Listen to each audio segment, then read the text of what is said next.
Hey, how y'all doing? Just out here in Warsaw with my mate Chris, and it's good to be together again. Two of the most handsome men in the minute at at this very The moment most in handsome Warsaw, man sat on on this this street. sofa.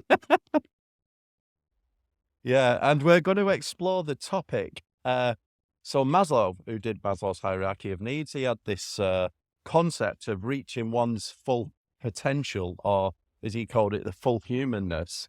And there's a part of it which is in Maslow's psychology, which is some people fear reaching their own potential, and it was called the Jonah Syndrome. And sometimes people they fear reaching their own potential out of a fear of success. And I think even Freud explored this, where people would even detest becoming successful. And once they reach that success, they'd almost like hate it. We're going to talk about that today, and just interesting to know what your first thoughts are. Yeah, I think I'm reminded of something. I think it was the French psychoanalyst Jacques Lacan. He pointed out that what people really want is not to achieve the goal, but to keep enjoying the chase. Because who was it? I don't remember who said it, but he said that the one thing worse than not getting what you want is getting what you want, because once you get it, you're destined to not want it anymore. And I think there was an episode of Family Guy which they had the Roadrunner and Wile E. Coyote, and in the cartoon, Wile E. Coyote is always chasing this Roadrunner. He's setting up all these traps and explosions to try to catch this bird. And in Family Guy, they showed what happened if he actually did catch it, and he did kill and catch this bird, and then he ate it. And he really enjoyed the meal, but after that, his life lacked meaning because he'd spent so much time chasing this because there was nothing more for him to chase. I think in any goal, you need to be aware that even if you reach that goal, there's got to be something else that you are journeying towards. And not in terms of seeing the goal as the thing that's going to make you happy, but just the next step in your development, and realizing that it's the journey on which you must find happiness, not in postponing it until you reach a certain goal. Because when you get to it, you probably won't feel the way that you expected. You just stirred up two thoughts. The first thought, I think it was Buddha that said happiness is that split time between changing desires, right? So that's one thought. The other one is on goal achievement. You were absolutely right, because I talk about this a lot in my videos.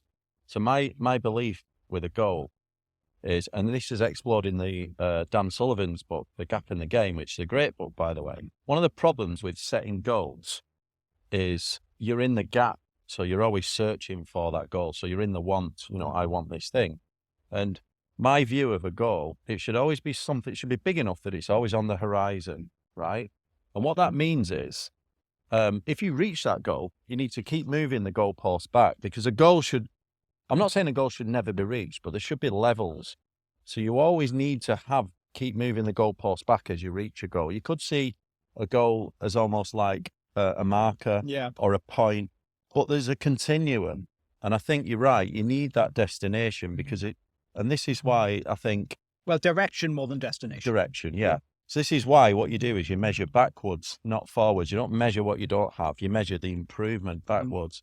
And it's all about forming habits in that direction to be constantly improving. So one goal I've got recently, one of my new goals, whilst I've still got the material goals that I still go for, one of my goals is to become more at peace through the meditation that I do with Roberto. And there is no end to how good and how much you can become more mindful, more peaceful, more spiritual.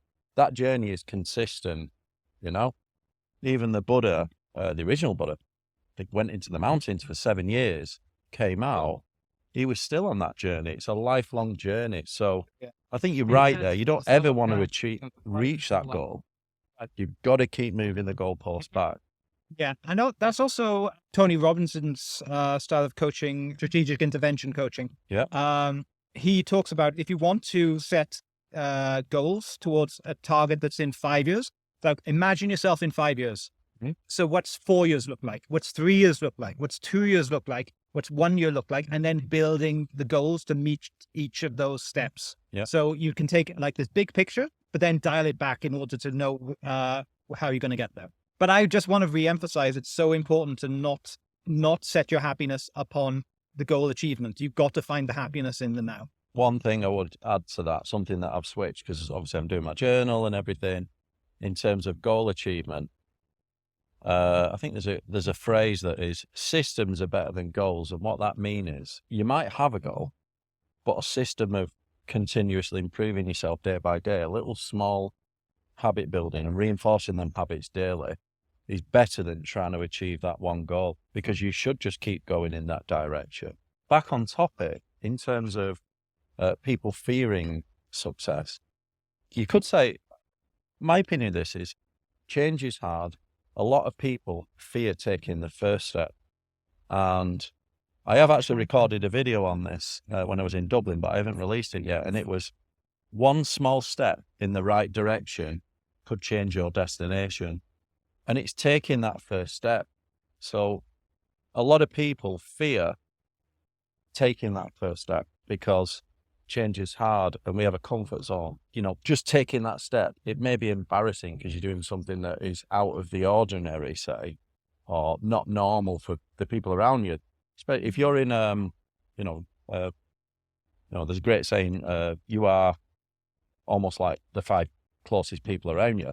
If you've got a friendship group or people who are close to you and you're starting to move in a slightly different direction, let's say you come from a poor upbringing, you've decided you're going to go and study this topic and get a new career, and you fear being edited in video, you fear being player hated, or you fear being judged for taking that may hold you back because people around you don't want you to move on. They want to sort of keep you back, don't they? Yeah, I think there is like tall poppy syndrome where people get cut down for standing out, and your friends always want you to look and be like them, because also validates where they are in life. And so you get like people trying to pull you back because they don't want someone to prove that it is possible to escape that. And you might see this with even family members, and it's not, I don't think anyone's doing it to try and be evil. Some people just feel uncomfortable with you making changes. It maybe expose that person or make them feel a little bit insecure. Remember a friend of mine's mother felt insecure around her for making certain changes, things like this, and almost felt insignificant because her daughter had gone on to be absolutely fantastic. So you do get that, and it's not out of them being evil. It's just people feel uncomfortable with you changing because it exposes them. People tend to think change is not conceivable for them because they mistake very difficult for impossible. And because they're seeing it in the whole rather than the little step daily. And honestly, the change, the big change that happens is ultimately in your head. Changing from someone who is very comfortable with the way things are to someone who can push themselves out of their comfort zone to do something that's bloody difficult, to do something that they don't want to do, to do the hard work when you're not feeling like doing it. So just to explore a couple of examples on that, because I think it's good to give a few examples. So let's take the example of, let's say you're in a job that you hate and you want to change, and you might need to restudy and train again and create a whole new career.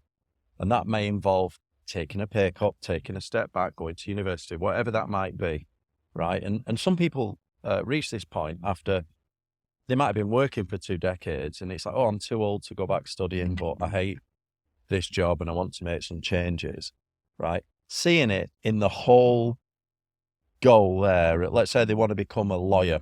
That's an extreme example to do later on in life, but let's say you want to do that. And I don't want to sort of diss any particular career, but let's say you're doing a cleaning job or something lower paid and you want to become a lawyer. It's massive to see that in one jump. Instead of just looking at it in the moment daily, what can I do? You might say, well, I'll start to study, I'll start to read. These are small steps. maybe get a job. You don't become a lawyer. I think even before a lawyer, you go paralegal, which takes years to get to paralegal, but you might get a job in the office first, just support it. But if you want to do that, it's taking that small step. It may be, I'm going to quit drinking, right? And let's say they're a raging alcoholic. Well, that's a strange one because you might have to completely teetotal yourself, but it is a big goal. Let's say you drink too much and you eat like shit and you want to completely overhaul your diet and also the drinking and cut all these things out. It's very, very difficult to do that in day one. But you might say, day one, I'll not have sugar in my coffee, right? Day one, I'll not have a glass of wine. Yeah. I think you can do that. That's one step. It is, but also I do think there is also value in taking massive action and realigning it. You've done videos on identity lately. Yeah. It's like, if you can think, I am not the person who eats crap and drinks all the time. You can very often You change can switch that on today. you can switch that mindset today. And then the strength becomes in resisting the old habits and forming new ones.